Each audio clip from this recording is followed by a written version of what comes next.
ये सब जो हमारी प्रॉब्लम्स हैं, whether it's related to fear और सक्सेस और ये और वो, ये सारी चीजें, इन सब चीजों का जवाब आज से हजारों साल पहले भगवत गीता के अंदर एक लाइन में क्लियर तरीके से बताया हुआ है। प्रॉब्लम क्या है कि हमको वो लाइन समझ नहीं आ रही। मुझे भी समझ नहीं आई थी जब मैंने पहली बार सुनी थी।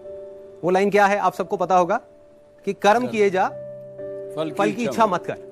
जब मैंने पहली बार इसको सुना, मैंने कहा यार कर्म किए जा, फल की इच्छा मत कर, इसका मतलब तो यही हुआ ना कि ये तो बकवास है। क्योंकि आज के टाइम में अगर हम देखें अपने आसपास में तो इसका एग्जैक्ट ऑपोजिट हो रहा है। सबसे ज्यादा मेहनत कौन कर रहा है? एक रिक्शे वाला कर रहा है कि नहीं? और उसको क्या फल मिल रहा है? कुछ भी नहीं। और ऐसे बहुत सारे लोग हैं जो बहुत मेहनत कर रहे हैं, उनको रिजल्ट कुछ भी नहीं मिल रहा। तो खेल है क्या? खेल क्या है कि हम इसको बारीकी से समझ नहीं पाए। मैं भी समझ नहीं पाया था। फिर जब इसके ऊपर एक एक वर्ड को इसको पकड़ने की कोशिश करी और समझ आया, तब क्लियर होता चला गया कि एग्जैक्टली कर्म करना कैसे है। देखो, कर्म भी सही डायरेक्शन में करना है, तभी रिजल्ट आएगा ना। सक्सेस यहां है, आप वहां भागे जा रहे हो। आप कह रहे हो यार मैं तो 10 साल से भाग रहा हूं, अभी तक मेरे को सक्सेस मिली नहीं। तो फंडा क्या है कि डायरेक्शन गलत है। कर्म गलत डायरेक्शन में हो रहे हैं। अगर कर्म सही डायरेक्शन में हो जाए तो प्रॉब्लम सॉल्व। अब देखिए क्या है ये, कितना आसान है कि हमारे सारे डर खत्म हो जाएंगे और पूरी तरह से खत्म हो जाएंगे। सक्सेस जो चाहिए, जितना चाहिए वो हमको मिल जाएगा। इसका मतलब कुछ लोग क्या निकालते हैं कि कर्म किए जा, फल की इच्छा मत कर, इसका मतलब कि फल नहीं मिलेगा, जबकि ये नहीं है। भगवत गीता में जब भगवान श्री कृष्ण उनको अर्जुन को बोल रहे हैं तो किस लिए बोल रहे हैं? लड़ाई को हारने के लिए, लड़ाई को जीतने के लिए? लड़ाई को जीतने के लिए। वो भी एक इतना बड़ा युद्ध, उसको जीतने के लिए बोला गया है, ना कि हारने के लिए। तो अब देखिए किस तरीके से काम करता है। सबसे पहले देखते हैं कर्म क्या है। कर्म 3 लेवल पे होते हैं। एक है जो हम अपनी बॉडी से करते हैं, जो हम समझते हैं कर्म का मतलब कि जिसको हम मेहनत बोलते हैं। वो कर्म इंपॉर्टेंट है ही नहीं, मैटर ही नहीं करता। मतलब अगर उसकी इंपॉर्टेंस वाइज अगर आप मुझसे पूछो out of 100, out of scale of 100, मैं कहूंगा 1% है उसकी इंपॉर्टेंस। क्या बॉडी से क्या कर रहे हो वो मैटर नहीं करता। फॉर एग्जाम्पल, 2 लोग हैं, 2 लोग एक ही काम कर रहे हैं, एक जैसा काम कर रहे हैं बॉडी से, दोनों ही एक आदमी को मार रहे हैं। एक मार रहा है अपने फायदे के लिए, दूसरा मार रहा है किसी और को बचाने के लिए।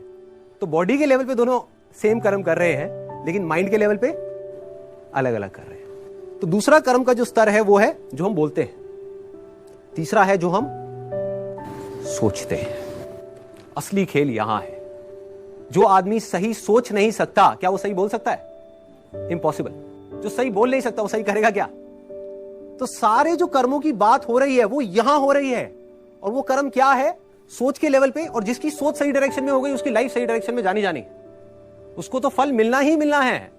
फल के बारे में जो मांग रहा है, सपोजिंगली हाथ ऐसे करके बैठे रहो कि हे भगवान मुझे फल दे दो, मुझे ये चाहिए, मुझे नंबर चाहिए, मुझे ये चाहिए, मुझे बिजनेस में पैसा चाहिए, मुझे जॉब में प्रमोशन चाहिए, सब कुछ मांगते रहो और कर्म सही डायरेक्शन में करो नहीं, तो क्या होगा? वो मिलेगा ही नहीं कभी भी।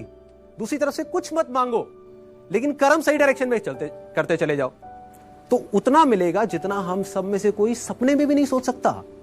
देखो, लाइफ का फंडा पता है क्या है? मेरी लाइफ का एक्सपीरियंस क्या कहता है कि जब तक जो चीज नहीं मिली होती, जब तक सक्सेस की खेल शुरू नहीं होता ना, तब तक तो हमको लग रहा होता है कि यार ये भी हो जाए तो बहुत है, ये भी हो जाए तो बहुत है। एक बार वो खेल शुरू होता है, जब उसका खेल शुरू होता है ना, तो इतना आता है, इतना आता है, इतना आता है जितना हम सपने में भी नहीं सोच सकते। समझ ही नहीं आता कहां से कैसे कैसे आ रहा है।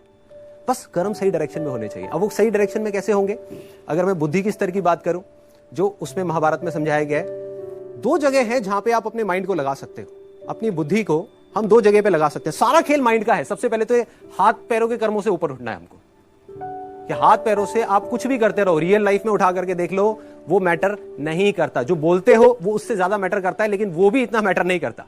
कोई आदमी बोलता तो बहुत बड़ी बड़ी बातें, जब करने की बारी आती है कुछ भी नहीं करता। ये अंदर कुछ और सोच रहा है, बोल कुछ और रहा है। जब ये तीनों चीजें सिंक हो जाती है कि जो आप सोच रहे हो वैसा ही आप बोल रहे हो और वही आप कर रहे हो, तब मिरेकल्स होना शुरू हो जाता है। तब कुछ एक्स्ट्राऑर्डिनरी होता है, तब हिस्ट्री क्रिएट होती है, तब वो चीज होती है जिसके लिए सक्सेस बहुत छोटा वर्ड है। सक्सेस से कुछ बहुत बड़ा हो जाता है जो हमने सपने में भी नहीं सोचा होता।